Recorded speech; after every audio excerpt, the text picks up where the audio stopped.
પંચાયત કલ્યાણપુર પ્રમુખ સુમનભાઈ ચાવડા આજ રોજ રૂગર ગામની અંદર જે કંપનીનો પ્રશ્ન છે એ કંપનીએ કોઈ સરપંચ કે ગ્રામજનોનો અભિપ્રાય લીધો નથી, એમને કામ ચાલુ કરે છે. અને કાલે જ એક પ્રશ્ન બન્યો હતો કે 68 કે 86 નંબરના સર્વે નંબરમાંથી ધરાર મશીન કાઢ્યું અને એનો કોઈ એગ્રીમેન્ટ નથી, એ લોકોએ કોઈ લખાણ નથી કર્યું, ધરાર રસ્તા બનાવે છે કંપની.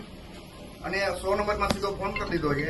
100 નંબરમાં ફોન કર્યા પછી અમારા અહીંયા બાજુના જ ગામના મામલતદાર સાહેબ અમારા છે, બાજુના ગામના જ 1 કિલોમીટર અહીંથી થાય છે રણજીતપુર, ત્યાંના છે. અને એના ભાઈ અહીંયા રહે છે ગુરગટમાં, એના સગા ભત્રીજાને કામ આપેલું છે.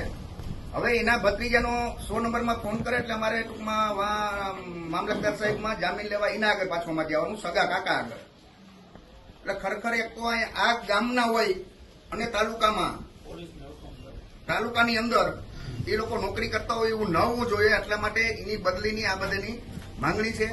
બીજા નંબરની વાત એ છે કે પોલીસ ગમે ત્યારે આવે તો અમે કહીએ ત્યારે મને પણ એમ કહે છે કે મામલતદાર સાહેબનો હુકમ છે. સગો ભત્રીજો કામ કરતો હોય મામલતદાર સાહેબમાંથી હુકમ કરે, આ લોકોને પકડીને પાછા નહીં અમારે જામીન લેવડાવવા પડે.